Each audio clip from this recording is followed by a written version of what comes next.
Market Mantra. Market Mantra. Market Mantra. Market Mantra. Market Mantra.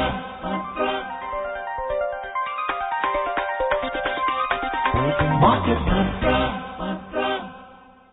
Welcome to the Sunday edition of Market Mantra, the program in which we give you a complete update on the economic and business news of the day. And today we'll also be taking calls from you on mutual fund and related issues. The numbers on which you can call us are 2331-4444, 2371-7106 and 2371-7117. I am V. Ravi Kumar and with me is my co-anchor in Hindi, Subodh Mishra. नमस्कार श्रोताओं, आर्थिक समाचारों के साथ market मंत्र हाजिर है। आज रविवार है और हर रविवार की तरह आज भी हम म्यूचुअल फंड से जुड़े आपके सवालों को प्रोग्राम में शामिल करेंगे। आप हमें फोन करके म्यूचुअल फंड से जुड़ी जानकारियां हासिल कर सकते हैं। हमारे फोन नंबर हैं 2331-4444, 2371-7106 और तीसरा नंबर है 2371-7117। दिल्ली से बाहर के श्रोता इससे पहले एसटीडी कोड 011 डायल करें। आपके सवालों के जवाब देने के लिए हमारे साथ हैं mutual funds expert Dhirendra Kumar. Dhirendra, कार्यक्रम में आपका स्वागत है। धन्यवाद आपका। पहले हेडलाइंस के साथ Ravi. Government's tax collection kitty to surpass budget estimates this financial year, says Revenue Secretary. Retirement fund body EPFO adds 15.4 lakh net subscribers in September 2021. And global initial public offering set a new record of raising over $600 billion in a year in 2021. राजस्व सचिव ने कहा, चालू वित्त वर्ष में सरकार द्वारा संग्रहित कर राशि बजट अनुमान को पार करेगी।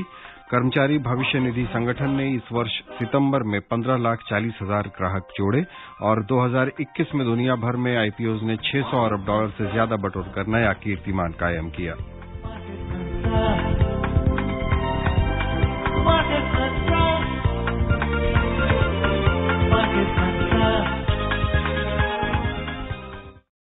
आइए पहली खबर पे नजर डालते हैं। राजस्व सचिव तरुण बजाज ने कहा है कि चालू वित्त वर्ष में सरकार द्वारा संग्रहित कर राशि बजट अनुमान को पार कर जाएगी। अक्टूबर के अंत तक प्रत्यक्ष कर संग्रह 6 लाख करोड़ रुपए का था और इस वित्त वर्ष में जीएसटी से हर महीने औसतन 1,15,000 करोड़ रुपए की राशि आ रही है। समाचार एजेंसी पीटीआई से एक इंटरव्यू में श्री बजाज ने कहा कि पेट्रोल और डीजल पर उत्पाद शुल्क तथा खाद्य तेल पर सीमा शुल्क में दी गई राहत से इस वित्त वर्ष में लगभग 80,000 करोड़ रुपए का नुकसान होगा। राजस्व विभाग दिसंबर के एडवांस टैक्स के आंकड़े आने के बाद हिसाब लगाना शुरू करेगा कि बजट अनुमान के मुकाबले संग्रहित कर कितना रहा है। सरकार ने चालू वित्त वर्ष में कर संग्रह में 9.5% की वृद्धि के साथ 22,20,000 करोड़ रुपए का अनुमान रखा है। पिछले वित्त वर्ष में कुल 20,20,000 करोड़ रुपए की वसूली हुई थी। हमारे साथ हैं पहले कॉलर भारत भूषण दिल्ली से। स्वागत है आपका, सवाल पूछिए। हाँ, मार्केट मंत्र टीम का नमस्कार। धीरेन्द्र सर को भी नमस्कार है। नमस्कार। धीरेन्द्र सर, मेरा प्रश्न ये आपसे ये है सर कि एक ऐसा गोल्ड ईटीएफ बताइए और एक निफ्टी ईटीएफ बताइए जिसमें लिक्विडिटी ज्यादा हो और इंडेक्स को कोरिलेट करता हो, परसेंटेज वाइज तो नहीं चढ़ता और गिरता हो। धन्यवाद। अगर मैं गोल्ड ईटीएफ देखूं तो सबसे बड़ा गोल्ड ईटीएफ वही है जो सबसे पुराना है, निपॉन इंडिया, जो पहले रिलायंस हुआ करता था, उसका ईटीएफ। या इसमें अभी भी 650 करोड़ से ज्यादा है और ज्यादा इफिशियंसी के साथ ये उपलब्ध है। और जो एसबीआई का निफ्टी ईटीएफ है वो सबसे बड़ा है, सबसे कम खर्चीला है और सबसे ज्यादा उसमें लिक्विडिटी भी है। तो ये दोनों विकल्प अपने वॉल्यूम की वजह से अट्रैक्टिव हैं। When we look at there are a lot of these questions about ETF coming in these days, and in Indian scenario, anybody who has to have an ETF needs a demat account.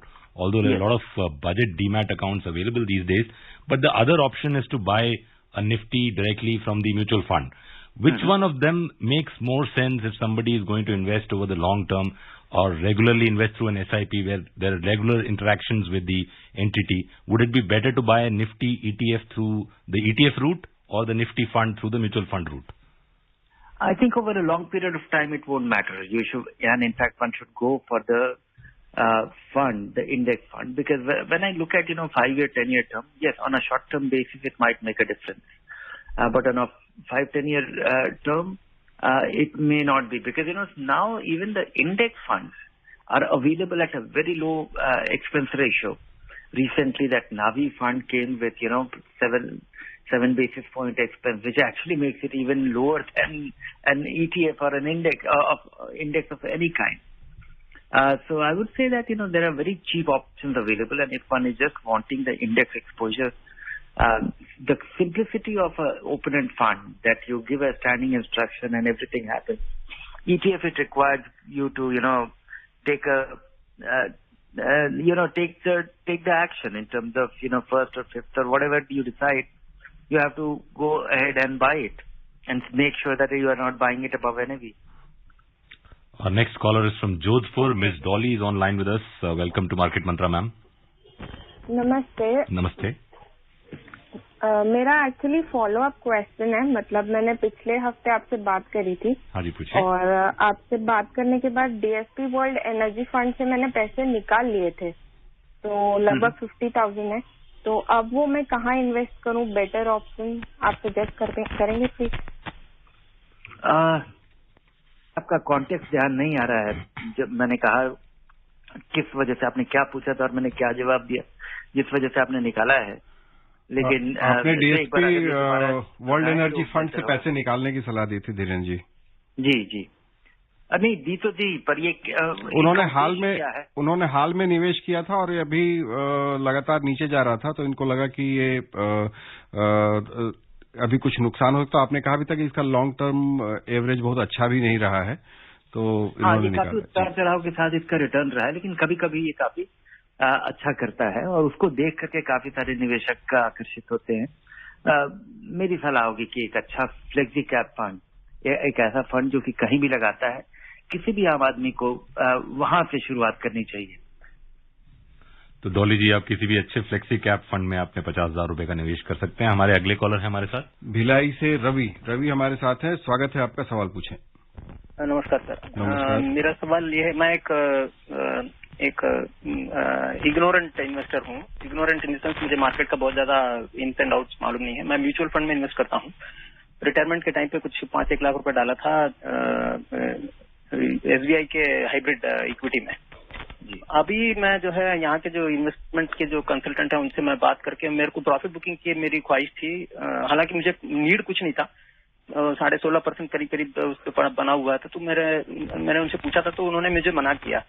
मैं जब profit book करना चाह रहा था तो करीब 7.44 मेरा वो था वैल्यू था, और आज 6.95 हो गया है. तो शुड है मैंने बस मिस किया कि इट वाज ओके. मेरा प्रॉफिट बुक नहीं करना वाज इट ओके, और I have missed the bus. जी हाँ, अगर आपको इस पैसे नहीं है तो वो अपने आप में केवल चूंकि दाम बढ़ गया है, इस वजह से आपको पैसा निकालना नहीं चाहिए.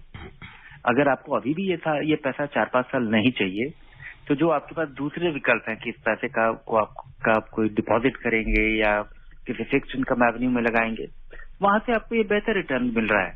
इस फंड का पिछले 7 साल में सालाना रिटर्न करीब 14% रहा है.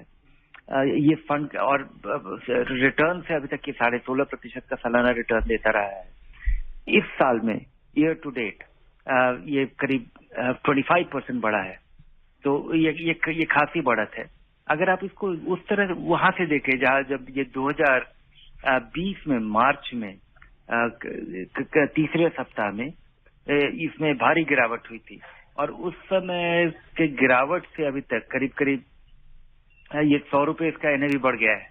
128 रुपए से 222 रुपए तक पहुंच गया. तो ये जो कम समय में आपको ये थोड़ा गिरावट लग रहा है, ये एक्चुअली कुछ गिरावट नहीं है, कुछ भी खास नहीं है. और इस फंड में अगर आपको पैसे की जरूरत नहीं है तो इस पैसे को रहने दें. कि ये पिछले 1 महीने में ये 2-2.5% की गिरावट है. ये बहुत मामूली सी गिरावट है. ये हाइब्रिड फंड एक अच्छा हाइब्रिड फंड है जिसमें बहुत भारी उतार चढ़ाव नहीं देखा जाता है. So, Ravi, the advice for you is stay invested in SBI hybrid equity. The next caller is from Delhi. Barun is online with us. Barun, welcome to Market Mantra. Okay, Dhirendra ji और टीम के सदस्यों को नमस्कार। नमस्कार जी।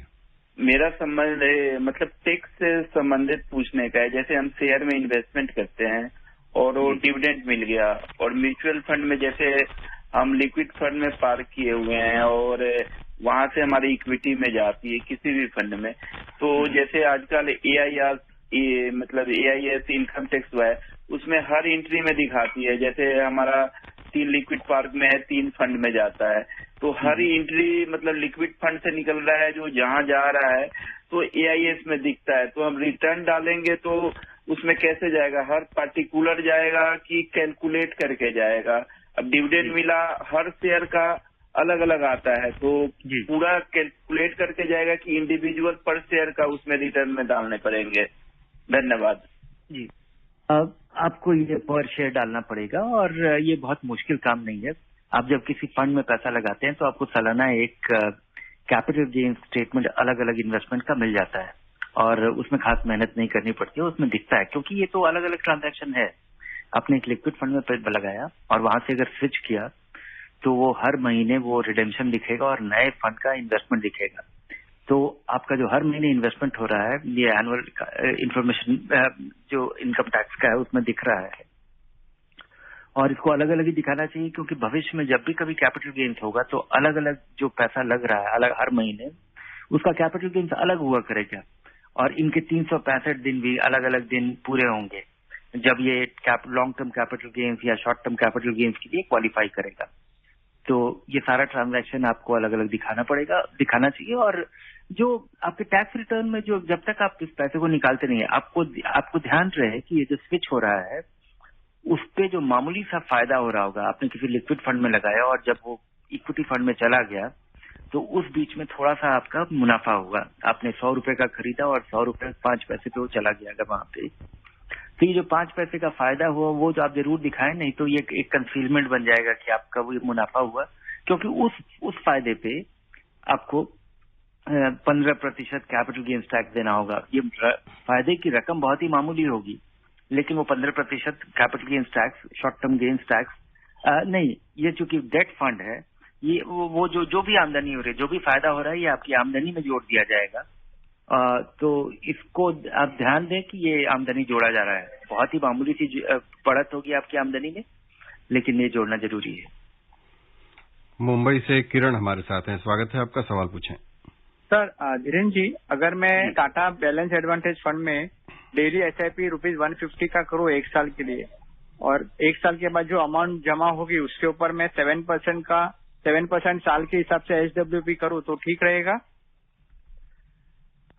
नहीं, ये अच्छा fund है, ये अच्छी शुरुआत है और बिल्कुल इन्वेस्ट कीजिए। अब डेली SIP करना बहुत ढेर सारा ट्रांजैक्शन होगा, जैसा भी पिछले सवाल में आप सुन रहे होंगे कि सारा हमारे टैक्स सारे स्टेट एनुअल इंफॉर्मेशन में आता है, और आपके लिए कैपिटल मुझे इसका औचित्य नहीं दिखता है।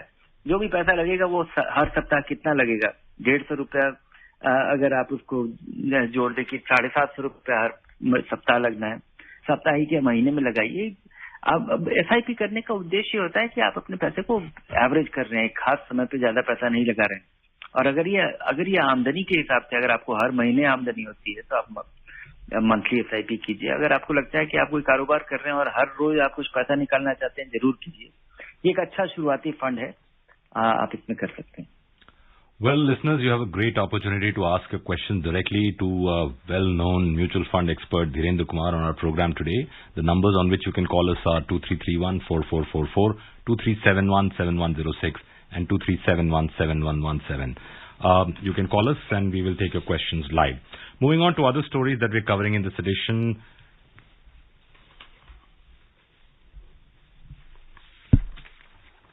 The retirement fund body EPFO added 15.4 lakh net subscribers in September 2021, reflecting a growing trend in net payroll additions post the second wave of the pandemic. For the month of September, the net subscriber addition has increased by 1.81 lakh or over 13% as compared to the previous month of August 2021.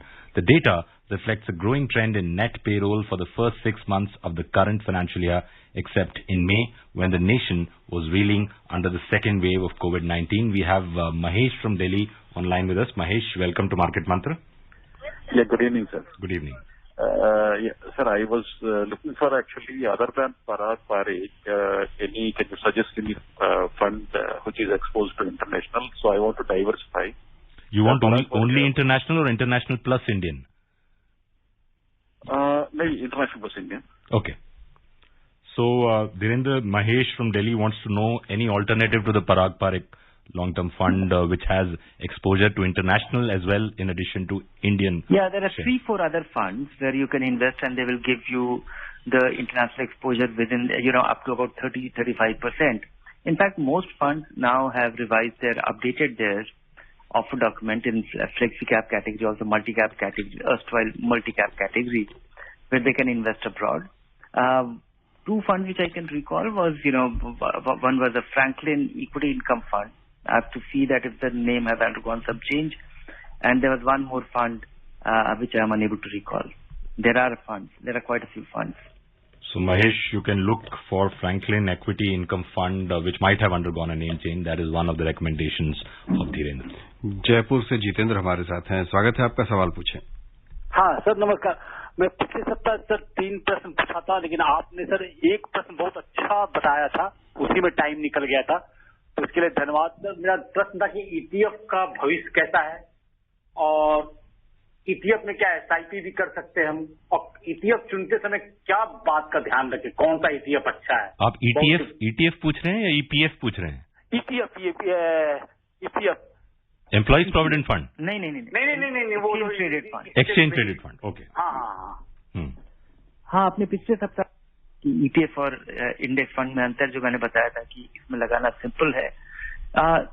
ETF अपने आप में ये शुरुआत नहीं हो सकता है, ये शुरुआती ऑप्शन नहीं. ईटीएफ कौन सा बेहतर ईटीएफ है इसके देखने के बजाय आपके पास ईटीएफ के जो ऑप्शंस उपलब्ध हैं, गोल्ड ईटीएफ ढेर सारे हैं, निफ्टी ईटीएफ ढेर सारे हैं, और सेंसेक्स के भी ईटीएफ काफी सारे हैं. पर बाकी जो ईटीएफ हैं वो सब छोटे हैं, अभी पता नहीं है उनका मार्केट कैसे इवॉल्व करेगा. 2 विदेशी फंड है, उनका भी ईटीएफ उपलब्ध है, नैस्डैक और फैंग प्लस का, और बहुत सारे ईटीएफ पाइपलाइन में है.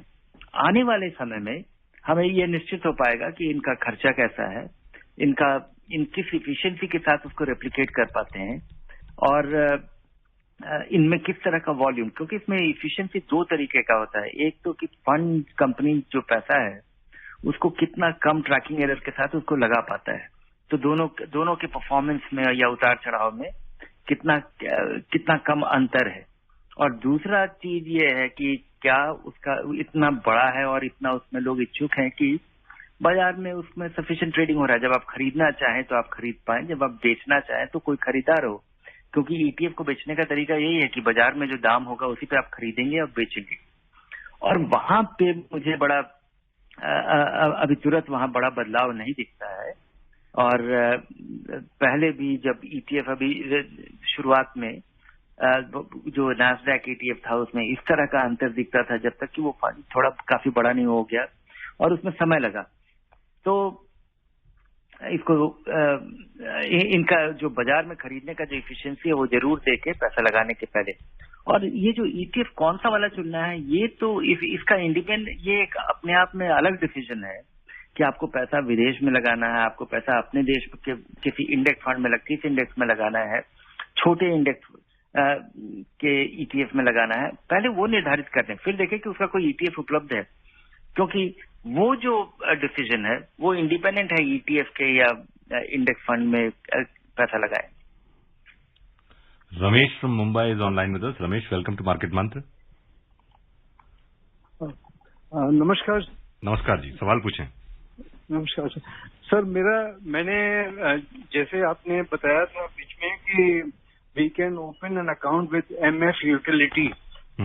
उसमें एक अकाउंट खुला है मैंने, और उसमें सारे जो फंड्स हैं वो कंसोलिडेट करके आ गए नाउ. लेकिन उन्होंने एक फोलियो के साथ अलग अलग कैन नंबर दिया है. Does it have any significance और इट गोज लाइक रेगुलर, क्योंकि रेगुलर और डायरेक्ट दोनों में उन्होंने नंबर, तो इसमें ट्रांजैक्शंस में कोई फर्क पड़ता है क्या सर? नहीं, ये जो है ये म्यूचुअल फंड यूटिलिटी का अकाउंट नंबर है, एक तरह से देखें तो।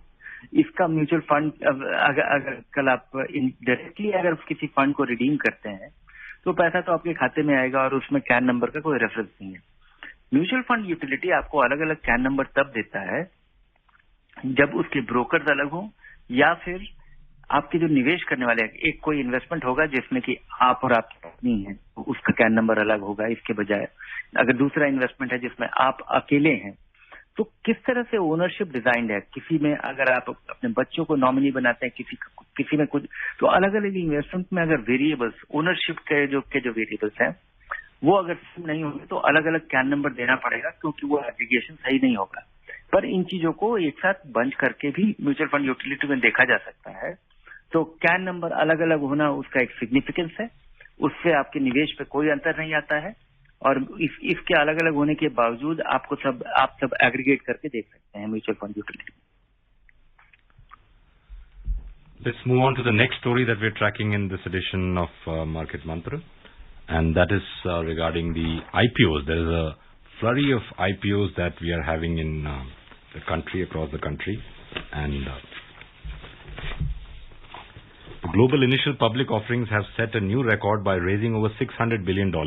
With 6 weeks still to go in 2021, about 2,850 businesses and special purpose acquisition companies have raised more than $600 billion in IPOs, according to data compiled by Bloomberg. Leading the pack is electric truck startup Rivian Automotive, which raised nearly $12 billion in New York this month. Asia's biggest was China Telecom's 54 billion yuan or $8.4 billion IPO in August, while Polish parcel locker provider InPost SA seized the top spot in Europe with its 2.8 billion euro or $3.2 billion Amsterdam listing in January. These companies took advantage of record high stock prices as central bank support kept investors flush with cash, and the economic recovery from the pandemic along with stimulus measures helped boost corporate earnings. Recently, the question that our caller had asked, Dhirendra, was about CAN. Now, the benefit of CAN is basically consolidating all your holdings into one folio. Now, it was a surprise to me as well that there are multiple CANs allotted to him because of the holding, if there are joint holders, or as you said, different nominees, or probably if he has bought it through a different broker. Now, if he wants to consolidate all that into a single CAN, is that possible? Yeah. Mutual fund utility, besides having, he will have multiple CANs, but he will have a unified view. One can aggregate your investments in multiple CAN of mutual fund utility into a single account. But there's no way if he wants to consolidate all that into a single CAN. That's CAN has no legal context. Your folio number, your account number, and that's about it. And the ownership variables are important. This CAN has something to do only with mutual fund utility.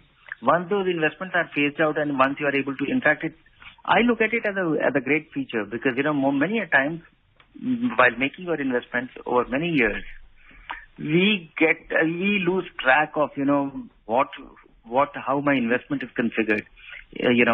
When I got started, most of my investment with my parents, and nowadays I make many of my investments with my child as my nominee.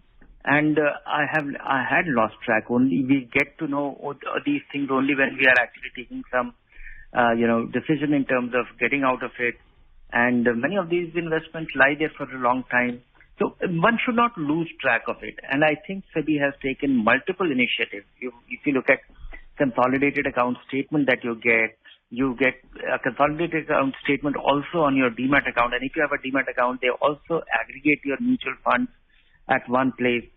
So there are multiple ways. Recently there was this MF Central where you can go register and it's a free service. It's a great facility where all your investments get aggregated for your PAN number. And I think PAN number is the ultimate, variable because all your investments should have PAN. Only those investments which were made before you had the PAN account, and then in those days, in the early 90s, I was able to find some investments which did not have my PAN number. So once I updated, and you face all these difficulty only when you redeem it. Those investments can't be redeemed till those KYC norms are updated and complied with. Now, there was a question earlier from Ravi from Bhilai, who had said that he had invested 5 lakhs in SBI hybrid equity, and it went up to 7.44 lakhs and then came down to 6.97 lakhs. And you had asked him to stay on if he doesn't need the money. Now, there are many investors who have these kind of situations where they feel that they have missed out. So there were two situations. He could have actually sold it at 7.44 and the market could have just continued zooming upwards, and he wouldn't have known, if he didn't need the money, he wouldn't have known when to come back in. And if he had needed the money, of course, he would have used it. But then there's the second scenario. It comes down to 6.97 or even lower, and he wonders if it's a missed opportunity. It's all in the mind. Investing is often a mind game. So how does an investor pace it out mentally, such situations where the markets obviously will keep moving up and down? One is that, one has to live with it. And avoid looking at it very closely. Because if one is, we get anchored. If you if you saw the value and your investment was 7.5 lakh rupees, and that gets anchored, you are able to, and it happens even with news item, what happened in year 2008, that the index went beyond 20,000. And after that it came down. And after that it took many years. But for most investors, the highest value got registered. It happens with your home. Many people, in the neighborhood, a house is sold and you are able to register that, okay, my asset is also worth about, this much. And after that, whenever you try to do it, you don't find the value. So, that's a psychology. We mentally get anchored to the highest value. We feel happy about it. And then you have regret about missing that opportunity. But it's not an opportunity, because one should also, I think one has to, one has to console oneself with one thing. What was your opportunity cost? Have you made more than that? And that is what I was referring in that what is the return that you would have got in a deposit, and what is the kind of return that this fund has given. And if you don't need the money over the next 5-6 years, I expect that these hybrid funds will give you superior return or similar kind of return, but with all these ups and downs. There will be phases when the money will your investment will go down in value by 5-10% in between, but broadly it will keep going up. So don't need the money, don't take out, and this understanding needs reinforcement, and that will happen only over a period of time once you realize that despite the ups and downs, he has been making 12-13% annualized return. Dhirendra, अभी जो हम बाजार की हालत देख रहे हैं, जिस तरह का लगातार हमने देखा कि चढ़ता रहा है बाजार, थोड़ा बीच में कभी थोड़ा गिरा है, लेकिन इससे हम देख रहे हैं बहुत लोगों में काफी उत्साह है, हालांकि कुछ लोग बहुत सावधान भी हैं और एक मुश्त निवेश करने वाले लोग भी नजर आ रहे हैं. आपकी एक छोटी सी सलाह. लगता है कि बहुत सारे लोग जिनको लगता है कि बाजार में, वो जब सुनते हैं, इस वजह से आपको बाजार में पैसा नहीं लगाना चाहिए. बाजार में लगाने का आपका अपना कारण होना चाहिए कि आप लंबे समय के लिए लगा रहे हैं, धीरे धीरे लगा रहे हैं, और शुरुआत में कंजर्वेटिव फंड में लगा रहे हैं, चाहे वो इक्विटी इनकम हो या हाइब्रिड फंड हो, क्योंकि बाजार का जो ये उतार चढ़ाव है और जब ये भारी गिरावट देखेंगे आप वो अंदाजा नहीं लगाया जा सकता. जी, बिल्कुल सही सलाह धीरेन्द्र जी. कार्यक्रम में शामिल होने और श्रोताओं को बहुमूल्य जानकारी देने के लिए बहुत बहुत धन्यवाद.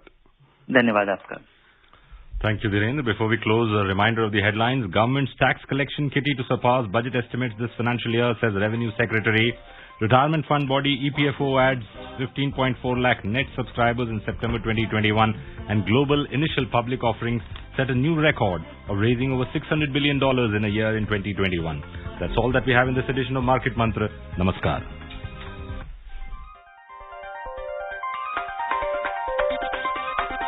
Market Mantra.